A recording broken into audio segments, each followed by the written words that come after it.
सीमा एक बहुत ही पढ़ी लिखी लड़की होती है।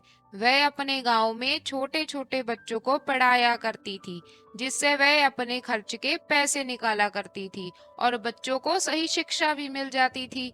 कुछ दिन बाद सीमा का विवाह राधे नामक एक व्यक्ति से हो गया।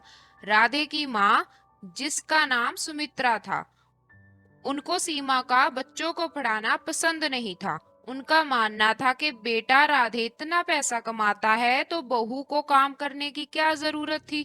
सीमा भी अपनी सास सुमित्रा की बात मानकर बच्चों को पढ़ाना बंद कर देती है और अपने ससुराल में खुशी खुशी रहने लगी। एक दिन की बात है, सुमित्रा का सबसे छोटा बेटा, जिसका नाम हर्ष था, उसका रिजल्ट आया और वह फेल हो गया। जय देखकर सुमित्रा ने हर्ष को बहुत डांटा। सीमा ने अपनी सास सुमित्रा से कहा, माताजी, आप घबराइए मत, मैं हर्ष को पढ़ाऊंगी। सुमित्रा ने कहा, यह एकदम गधा है, इसे कुछ भी नहीं आता, इसे कोई पढ़ा दे मगर पास नहीं हो सकता। यह कहकर उसकी सास चली गई।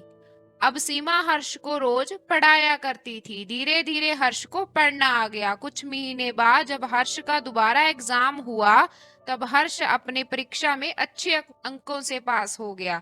यह देखकर सुमित्रा बहुत खुश हुई। अब सीमा की सास सुमित्रा को एहसास हो गया था कि उसकी बहू पढ़ी लिखी है, तो उसे उसका शौक पूरा करना चाहिए।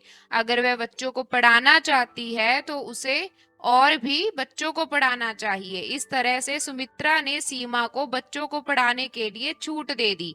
धीरे धीरे सीमा का एक बहुत ही अच्छा कोचिंग सेंटर चलने लगा, जिससे सीमा की कमाई भी होती रही और बच्चों को अच्छी शिक्षा भी मिल जाती थी। अब सीमा और सुमित्रा और उसका पति सभी लोग बहुत खुशी से रहते थे।